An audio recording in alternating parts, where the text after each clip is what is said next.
بسم اللہ الرحمن الرحیم۔ السلام علیکم دوستو، دنیا بھر کی خبروں میں آج آپ سنیں گے، لیکن اس سے پہلے اگر ہو سکے تو سبسکرائب اور لائک ضرور کر لیں، شکریہ۔ عالمی ادارہ صحت کا 12 سال سے زائد عمر کے بچوں کو مشورہ۔ متحدہ عرب امارات کا ریٹائرڈ افراد کے لیے پیکج۔ وزیر اعظم نریندر مودی کے ٹویٹر اکاؤنٹ کو کیا ہو گیا کہ چندہ مانگنے لگا۔ روسی اپوزیشن لیڈر کو مارنے کی کوشش قابل مذمت ہے، جرمن چانسلر۔ کورونا کی ایک اور خطرناک علامت کا انکشاف۔ لداخ کا غصہ اتارنے کے لیے مودی حکومت کی چینی ایپلیکیشنز پر پابندی۔ اسرائیلی اہلکاروں کا بزرگ فلسطینی پر شدید تشدد۔ نئے وزیر اعظم کے آنے کے بعد بیروت میں پھر مظاہرے۔ سی پیک رفتار پکڑنے لگا، مزید چینی پاکستان پہنچ گئے۔ کراچی کو 3 سال میں مکمل بدل دیں گے، چیف آف آرمی اسٹاف۔ پاک آرمی حکومت کی تمام پالیسیوں کی حمایت کرتی ہے، وزیر اعظم عمران خان۔ نماز کے بارے میں چند سائنسی انکشافات۔ دہی ان بیماریوں سے بچاتا ہے جہاں ہماری سوچ بھی نہیں جاتی۔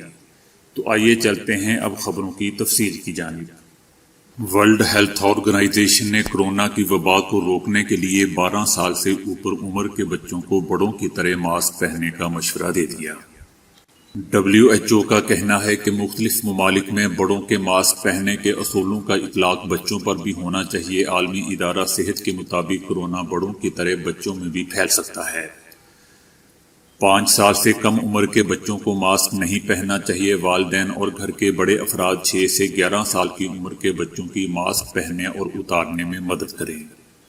عالمی ادارہ صحت کا کہنا ہے کہ 60 سال سے کم عمر کے صحت مند افراد کپڑے کا ماسک پہنیں، جبکہ بوڑھے اور دیگر امراض میں مبتلا افراد کو سرجیکل ماسک پہننا چاہیے۔ متحدہ عرب امارات کی حکومت نے دبئی میں ریٹائرمنٹ پروگرام جاری کر دیا ہے۔ یہ مشرق وسطیٰ میں اپنی نوعیت کا پہلا پروگرام ہے جو 55 برس سے زیادہ عمر کے غیر ملکیوں کے لیے ہے۔ اس پروگرام کے ذریعے ریاست میں ریٹائرمنٹ کی عمر کو پہنچنے والے مقیم غیر ملکیوں اور دنیا بھر کے ملکوں میں بوڑھے افراد کو دبئی میں منفرد طرز حیات سے لطف اٹھانے کا موقع ملے گا۔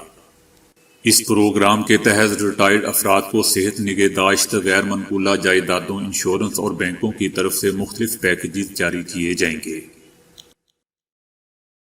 بھارتی وزیر اعظم نریندر مودی کا ٹویٹر اکاؤنٹ ہیک کر لیا گیا ہے۔ نریندر مودی کے ٹویٹر اکاؤنٹ سے کرپٹو کرنسی میں عطیات کی اپیل کی گئی ہے، تاہم بعد میں اس پوسٹ کو ہٹا دیا گیا۔ ٹویٹر نریندر مودی کے اکاؤنٹ کو بحال کرنے کے اقدامات کر رہا ہے۔ ابھی تک اس بات کا علم نہیں ہو سکا کہ اس واقعے میں بھارتی وزیر اعظم کے اکاؤنٹ کے علاوہ بھی کوئی ٹویٹر اکاؤنٹ متاثر ہوا ہے یا نہیں۔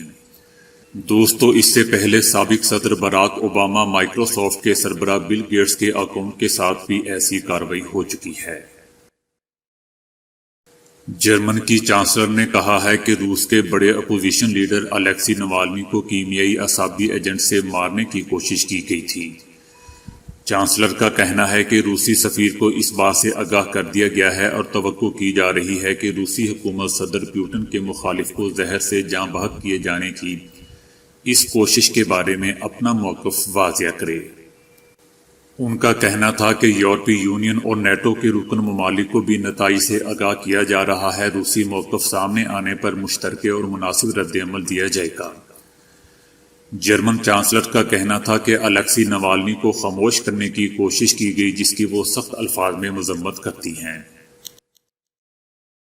ماہرین کا کہنا ہے کہ کورونا نظام ہاضمہ پر بھی حملہ آور ہو رہا ہے، جس کے لیے مزید احتیاطی تدابیر اپنانے کی ضرورت ہے۔ ماہرین نے شہریوں کو اس حوالے سے کورونا کے منفی اثرات سے بچنے کے لیے متعدد مشورے دیے ہیں۔ ان کا کہنا ہے کہ ایک پلیٹ میں کھانے سے پرہیز کریں۔ ماہرین کا مزید کہنا ہے کہ کپڑوں کا تبادلہ نہ کریں، ایسے کسی بھی شخص سے بات نہ کریں جو ماسک پہنے بغیر اونچی آواز میں بات کر رہا ہو۔ ان کا مزید کہنا ہے کہ سڑکوں پر فروخت کیے جانے والے مشروبات یا فاسٹ فوڈ بالکل نہ کھائیں، مصافحہ اور بغل گیر ہونے سے پرہیز کریں۔ ان کا کہنا تھا کہ ماسک کی پابندی ہر حال میں کریں کیونکہ یہ پہلی دفاعی لائن ہے، ماسک پہننے والے کو کورونا لگنا مشکل ہے۔ بھارتی حکومت نے سیکیورٹی خطرات کی آڑ میں سینکڑوں چینی ایپلیکیشنز پر پابندی عائد کر دی ہے۔ دوستو، بھارت اور چائنا کے درمیان پچھلے کئی دنوں سے کشیدگی جاری ہے۔ ویڈیو گیم پب جی سمیت 118 ایپلیکیشنز پر پابندی لگا دی گئی ہے۔ بھارتی وزیر ٹیکنالوجی نے الزام عائد کیا ہے کہ پابندی میں شامل موبائل ایپس صارفین کی ذاتی معلومات اور دیگر ڈیٹا مشکوک انداز میں چینی حکومت کے ساتھ شیئر کر رہی تھی۔ دوستو، ایک ماہ قبل بھی بھارت نے ایسا ہی اقدام سر انجام دیتے ہوئے چائنا کی 60 موبائل ایپس پر پابندی لگا دی تھی۔ اس کے علاوہ بھارتی انٹیلیجنس نے اعتراف کیا تھا کہ line of actual control per China نے 1000 مربع کلومیٹر کے رقبے پر کنٹرول حاصل کر لیا ہے۔ تل ابیب کے مغربی کنارے میں ایک احتجاج کے دوران قابض اسرائیلی اہلکاروں نے 65 سالہ بزرگ فلسطینی کو تشدد کا نشانہ بنایا ہے۔ اسرائیلی اہلکار نے بزرگ شہری کو پہلے گردن سے پکڑ کر زمین پر گرایا، پھر ان کی گردن پر گھٹنا رکھ کر بیٹھ گیا۔ دیگر اسرائیلی فوجی اہلکار منظر کو کیمرے میں قید کرنے والے صحافیوں پر رائفل تانے کھڑے رہے۔ مغربی کنارے کے قریبی گاؤں شوفا میں احتجاج کے دوران یہ واقعہ پیش آیا۔ لبنان میں نئے وزیر اعظم کی نامزدگی کے بعد دارالحکومت بیروت میں ایک مرتبہ پھر مظاہرے شروع ہو گئے ہیں۔ شہر کے وسط میں مظاہرین اور سیکیورٹی فورسز کے درمیان جھڑپیں ہوئی ہیں۔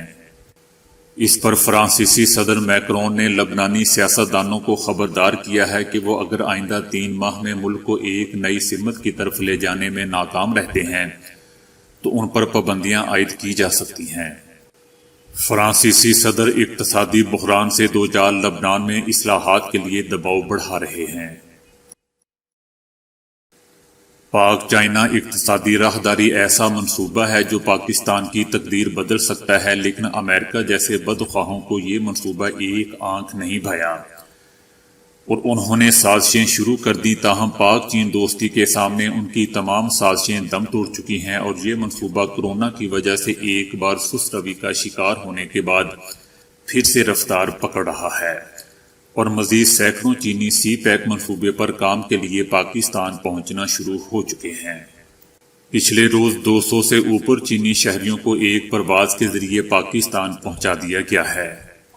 ان ملازمین کی آمد سے ان منصوبوں پر کام کی رفتار ایک بار پھر تیز تر ہونے جا رہی ہے۔ ان منصوبوں پر اس وقت 500 کے لگ بھگ چینی اور 1100 سے اوپر پاکستانی ورکرز کام کر رہے ہیں۔ Pakistan army chief general Qamar Javed Bajwa نے اعلان کیا ہے کہ کراچی کو 3 سال میں مکمل بدل دیں گے۔ کراچی میں تاجروں کے ساتھ ملاقات میں جنرل قمر جاوید باجوہ کا کہنا تھا کہ کراچی کی حالت کو بدلنے کا وقت آ چکا ہے۔ دوستو، کراچی میں حالیہ بارشوں نے تباہی مچا رکھی ہے اور معاملات زندگی اجیرن اور مفلوج ہو چکا ہے، جس کے پیش نظر سیاسی قیادت سمیت فوجی قیادت نے بھی کراچی کا رخ کر رکھا ہے تاکہ کراچی کو سیلاب اور معاشی بحران سے نکالا جا سکے۔ جنرل قمر جاوید باجوہ کراچی کے دورے پر ہیں، جہاں انہوں نے تمام صورتحال کا بڑی باریک بینی سے مشاہدہ کیا ہے۔ انہوں نے امدادی کاموں میں تیزی کی تاکید بھی کی تھی۔ کراچی کے مسائل کے حل کے لیے انہوں نے یقین دہانی کروائی اور ہر ممکن کوشش اور مدد کرنے کی نوید بھی سنائی۔ وزیر اعظم عمران خان کا کہنا ہے کہ پاک فوج حکومت کی تمام پالیسیوں کی حمایت کرتی ہے۔ ان کا کہنا تھا کہ ہم نہیں چاہتے کہ ہماری معیشت کا انحصار قرضوں پر ہو۔ وزیر اعظم نے مزید کہا کہ دنیا بھارت کی مارکیٹ کو دیکھتے ہوئے مقبوضہ آبادی کو نظر انداز کر رہی ہے، لیکن ہم مقبوضہ آبادی کی آواز بنے رہیں گے۔ ان کا کہنا تھا کہ اقتدار میں جب آئے تو بھارت کی طرف سے امن کے لیے ہاتھ بڑھایا، لیکن بدقسمتی سے بھارتی وزیر اعظم نے امن کی پیشکش کو قبول نہیں کیا۔ پاک آرمی کے ساتھ تعلقات پر ان کا کہنا تھا کہ حکومت اور آرمی کے درمیان مکمل ہم آہنگی ہے اور ہم مل کر کام کر رہے ہیں۔ اسرائیل کے ساتھ تعلقات پر وزیر اعظم عمران خان کا کہنا تھا کہ کچھ ممالک کی جانب سے اسرائیل کو تسلیم کرنے سے فلسطین کا مسئلہ حل نہیں ہوگا۔ پاک چائنا تعلقات پر ان کا کہنا تھا کہ ہمارا معاشی مستقبل چائنا کے ساتھ ہے اور ہر ملک اپنے مفادات کو دیکھتا ہے۔ اور سعودی عرب کے ساتھ پاکستان کے بہترین برادرانہ تعلقات ہیں۔ افغانستان کے حوالے سے وزیر اعظم کا کہنا تھا کہ فوجی طاقت حل نہیں، پاکستان افغانستان میں امن و استحکام کا حامی ہے۔ مذاکرات سے ہی افغان مسئلے کا حل نکالا جا سکتا ہے، لیکن بعض عناصر افغان امن عمل کو متاثر کرنا چاہتے ہیں۔ دوستو، نماز اللہ تعالیٰ کی عظیم و شان عبادت ہے۔ یہ ایک ایسی عبادت ہے جس کا کوئی ثانی نہیں۔ اس کے پڑھنے سے وہ سکون، اطمینان، مٹھاس اور لذت ملتی ہے جو کائنات کی کسی چیز میں نہیں ہے، کیونکہ بندہ اپنے رب تعالیٰ کے اتنے قریب ہو جاتا ہے کہ اس کی معراج ہو جاتی ہے۔ جہاں اس کے باطنی فوائد ہیں، وہیں اس کے ظاہری اور دنیاوی فائدے بھی ہیں، جسے ہم نے نہیں بلکہ جدید سائنسی تحقیق نے بھی ثابت کیا ہے۔ نماز ایک بہترین ورزش ہے۔ سستی، کاہلی اور پریشانی کے دور میں نماز ہی ایک چیز ہے جس کو صحیح طور پر پڑھا جائے تو دنیا کے تمام دکھوں کا مداوا بن سکتی ہے۔ نماز کی ورزشیں جہاں بیرونی اعضاء کی خوشنمائی، خوبصورتی کا ذریعہ ہے، وہاں دل، گردے، جگر، پھیپھڑے، دماغ، آنتیں، معدہ، ریڑھ کی ہڈی، گردن، سینہ کی نوشنما کرتی ہے۔ آدمی جب ساری رات سویا رہتا ہے، جس کی وجہ سے اعضاء سست ہو جاتے ہیں، جسم کا دوران خون سست ہو جاتا ہے، اب اس جسم کو ایسی ورزش کی ضرورت ہے جو جسم کو دوبارہ چست کر دے۔ تو اللہ نے فجر کی نماز رکھ دی تاکہ بندے میں چستی پیدا ہو۔ اس کے بعد پھر بندہ طویل کام کاج کے بعد پریشان ہوتا ہے تو ظہر کی نماز کا حکم دیا گیا تاکہ بندہ سارے خیالات کو بھلا کر اللہ تعالیٰ کی بارگاہ میں جھک جائے۔ عصر کا وقت جب آتا ہے تو عصر کی نماز کا حکم ہوتا ہے تاکہ بندہ صحیح طریقے سے اپنے رب کی یاد میں رہے، غافل نہ ہو، اور یہی کیفیت مغرب کی بھی ہے۔ اس کے بعد بندہ کھانا کھاتا ہے، پھر عشاء کی نماز کا وقت ہوتا ہے۔ اس میں زیادہ رکھتے ہیں تاکہ آدمی جو کھانا کھاتا ہے وہ اس کی برکت سے ہضم ہو جائے، کیونکہ دوستو جو کھانا جسم میں ہضم نہیں ہوتا وہ طرح طرح کی بیماریوں کا باعث بنتا ہے۔ دوستو، دہی ان بیماریوں سے بچاتا ہے جہاں آپ کی سوچ بھی نہ جائے۔ دہی ایک ایسی غذا جس سے ہم کئی طرح سے افادہ حاصل کر سکتے ہیں۔ دہی کا یوز صحت کے لیے انتہائی ضروری ہوتا ہے، کیونکہ اس میں جو معدنیات اور وٹامنز پائے جاتے ہیں وہ انسان کو بھرپور توانائی مہیا کرتے ہیں۔ دہی کیلشیم سے بھرپور، پروٹین اور پرو بایوٹک سے لیس دودھ سے بننے والی ایک بہترین غذا ہے۔ دہی وہ غذا ہے جس کا یوز سردی، گرمی ہر موسم میں کیا جاتا ہے۔ وزن کم کرنے کے حوالے سے ماہرین ہمیشہ سے ہی اس بات کا مشورہ دیتے نظر آئے ہیں کہ دہی کا استعمال کیا جائے۔ ڈاکٹرز بھی وزن گھٹانے کے لیے دہی کو لازمی جز قرار دیتے ہیں۔ دہی میں کیلشیم موجود ہوتا ہے، کولیسٹرول بننے سے روکتا ہے۔ کولیسٹرول موٹاپے اور ہائپر ٹینشن جیسے مسائل کو جنم دیتا ہے۔ اب جب کولیسٹرول ہی پیدا نہیں ہوگا تو آپ کا وزن بھی نہیں بڑھے گا اور جسم کی چربی بھی پگھلے گی۔ دہی کا استعمال نظام ہاضمہ کے لیے بھی نہایت ہی مفید ہے، کیونکہ دہی میں ایسے معدنیات شامل ہوتے ہیں جو تیزابیت نہیں ہونے دیتے اور دوسری غذاؤں کو بھی ہضم کر دیتے ہیں۔ دہی میں موجود غذائی اجزاء بآسانی ہضمی نالی میں جذب ہو جاتے ہیں، جو ہمیں تندرست اور توانا رہنے میں مدد مہیا کرتے ہیں۔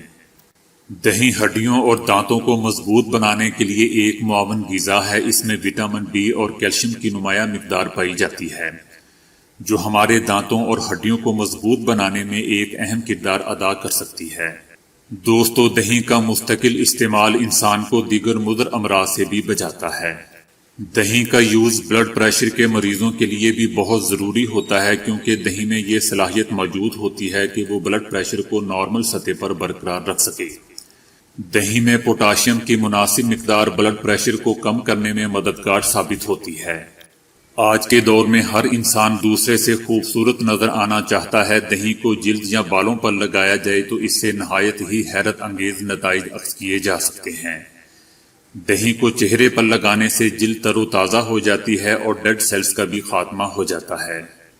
دہی جلد کو نرم اور ملائم بناتا ہے، جبکہ بالوں میں لگانے سے یہ خشکی کا خاتمہ بھی کرتا ہے۔ تو دوستو، آج کے لیے اتنا ہی۔ ویڈیو کو لائک اور شیئر کرنے کا بہت بہت شکریہ۔